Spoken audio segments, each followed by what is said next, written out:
Mesdames, Messieurs, bonjour, bonsoir, bienvenue à cette émission spéciale. Nous recevons Colin Dixon. Lui, c'est un réalisateur. Colin, vous êtes au bout du fil. Bonjour, bienvenue à Ben l'émission de oui, Radio Centre-Ville. bonjour Catani, merci beaucoup de me recevoir, merci beaucoup à Radio Centre-Ville, je suis très reconnaissant pour l'opportunité. Ouais, et Colin, vous êtes en train de réaliser un film sur Haïti. Dites-nous de quoi il en est, quel est le titre de ces films et pourquoi c'est Haïti. Oui, c'est en partie relié à la communauté haïtienne. C'est un court-métrage de fiction d'à peu près 20 minutes qui va s'appeler Someone's Trying to Get In et ça va être en créole haïtien et en anglais. Et ça met en parallèle un personnage qui s'appelle Sonny qui quitte Haïti pour venir faire une demande d'asile au Canada. Et quand Sonny entend une rumeur de déportation, il décide de fuir le camp. Puis l'autre personnage principal dans le film, c'est quelqu'un qui vit à proximité du camp, qui est très paranoïaque et qui partage des idées d'extrême droite. Puis le film met les deux personnages en parallèle et ça joue sur les attentes à savoir s'ils vont se rencontrer ou non. Quand vous dites partager des idées d'extrême droite, qu'est-ce que vous voulez dire exactement dans ce vocable-là? Oui, donc ce personnage-là, c'est quelqu'un qui aurait un discours anti-immigration. Donc, puis l'idée du projet, c'est un peu de déconstruire ce récit-là parce que on termine avec l'entrevue que Sonny fait, la pré-entrevue au moment de traverser la douane avec l'agent frontalier pour tout comprendre sa perspective. Bon, bien, Colin, vous choisissez ce court-métrage de 20 minutes, vous dites tantôt. On a mis en valeur des immigrants haïtiens à travers ce court-métrage, mais et pourquoi vous choisissez Haïti pour ce projet? Qu'est-ce qui est derrière ça? Donc, ce qui est derrière ça, en fait, c'est que j'ai eu le grand plaisir d'être en relation avec une femme haïtienne pour plusieurs années et j'étais très proche de sa famille. Donc, c'est surtout parce que, ben c'est ça, là, c'est l'amour pour cette famille-là et le reste de la communauté haïtienne que j'ai pu côtoyer au travers de mon travail pour un organisme communautaire. Donc oui, c'est principalement pour ça et justement par peur pour ce qui pourrait arriver là, des fois quand il y a certaines personnes entretiennent des idées dangereuses. Oui, là vous dites tantôt quand vous parlez des idées, des gens qui ont des idées d'extrême droite, ça veut dire des idées haineuses, mais ça veut dire que je comprends bien, vous tirez la leçon envers ce que vous avez entendu, y compris lors de des vagues migrants qui étaient débarqués vers les années 2017 ici. Là. Ben c'est ça. Le contexte du film est fictif. Par contre, je l'ai écrit avec l'aide de personnes qui ont fait le processus de demande d'asile. Donc, j'ai pu grâce à leur témoignage, comprendre comment ça se passait et tout. Mais le film lui-même, c'est complètement de la fiction, mais inspiré de vrais parcours. Puis justement, une des raisons pour laquelle je suis reconnaissant de parler à la radio aujourd'hui, c'est que on est à la recherche d'une personne pour le rôle principal parce que on a rencontré beaucoup de comédiens professionnels pour le rôle de Sonny, mais on considère également la possibilité de travailler avec une personne qui n'est pas nécessairement un acteur, mais qui aurait connu le processus de demande d'asile, puis également pour des rôles secondaires et de la figuration. Donc, qu'est-ce que vous voulez rendre au clair aux yeux de tout le monde à travers ce court-métrage?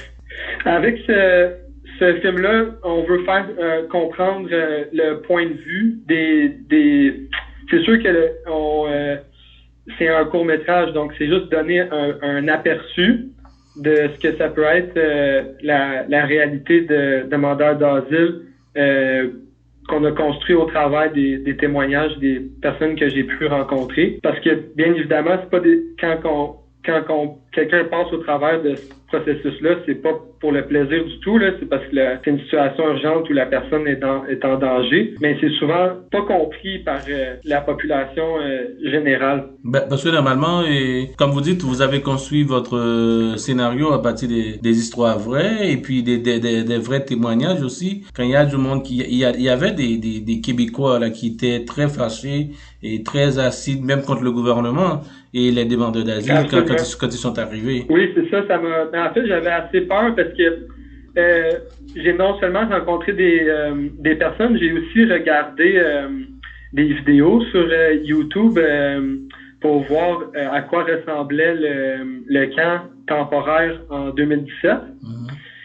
Parce qu'il y a eu un camp d'immigration temporaire avant que les personnes se rendent, par exemple, au stade olympique ou dans des ressources comme le YMCA. Mm-hmm. Juste le temps de faire les entrevues, etc. Puis, en dessous des vidéos, là, j'ai vu toutes sortes de commentaires haineux. Là. Évidemment, c'est une minorité là, de personnes qui sont agressives comme ça, mais ça reste que c'est un phénomène assez inquiétant. Mais et puis, le film, ça va sortir quand? Alors, combien de temps vous avez pris pour réaliser ce court-métrage? Donc, ça va être un très long processus, justement, parce qu'on veut donner une chance aux personnes qui sont intéressées à nous écrire. Est-ce que je pourrais vous laisser l'adresse, vous nommer l'adresse courriel pour le projet, si quelqu'un est intéressé à proposer sa candidature? Il n'y a pas de problème, allez-y, Colin. Donc, c'est someone, comme quelqu'un en anglais, SOMEONE, point, casting, CASTING, @gmail.com. Je pense que nos auditeurs vont noter cette adresse. S'ils veulent, ils vont vous contacter. Vous avez mis du temps pour réaliser. Vous avez déjà l'idée que le scénario est déjà écrit. Là, vous voulez normalement. Ça va être dans le fond, on va faire le tournage en novembre. Puis oui, c'est ça. Ça a été pas mal long là au niveau du scénario pour consulter plusieurs personnes et également des conseillères. À la scénarisation professionnelle et racisée. Ça, c'était bien important. Mm-hmm. Puis, le tournage, il va être en novembre. Donc, ça nous laisse encore du temps. Donc, si jamais il y a des personnes qui sont intéressées, on va faire une autre ronde d'audition au mois de août. Mm-hmm. Puis, c'est en novembre qu'on va tourner et on va faire le montage pendant l'hiver. Donc, autour du printemps, le court-métrage va être fini. On va l'envoyer dans des festivals. Puis, les festivals, c'est une belle opportunité de montrer le film au travers de la planète. Parfait, ça. Puis, ensuite, dans à peu près 2 ans, le film va être accessible gratuitement en ligne. D'accord.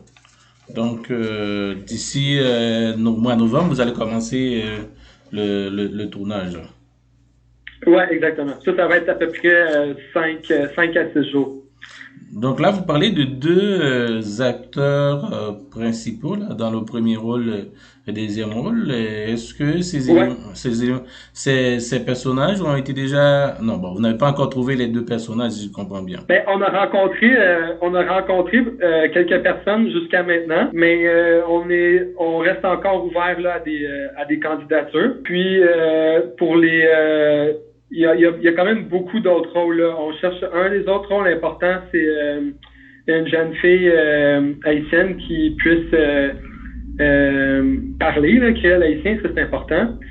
Quelqu'un qui pourrait jouer sa mère, ça c'est un autre rôle important. On cherche également un aîné.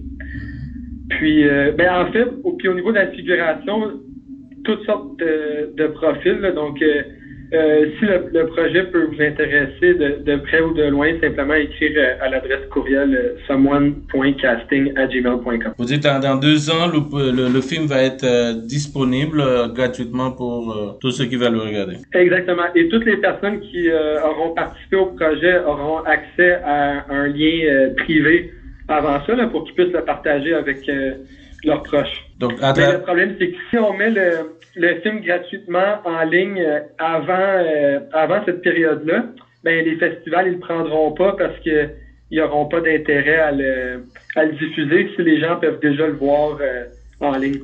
OK.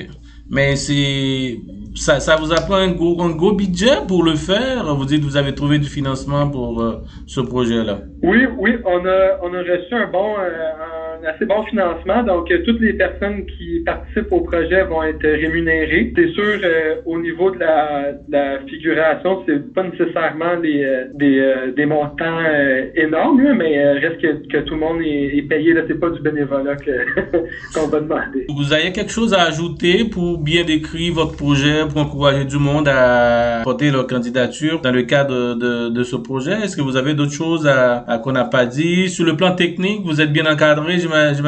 Oui, puis notre équipe est on a la chance d'avoir une équipe inclusive, là, de personnes très talentueuses, excusez-moi. Mais je voudrais juste simplement mettre l'emphase sur le fait que au niveau du casting, les gens qu'on cherche, c'est très ouvert. Par contre, ce serait important de pouvoir parler créole haïtien au besoin.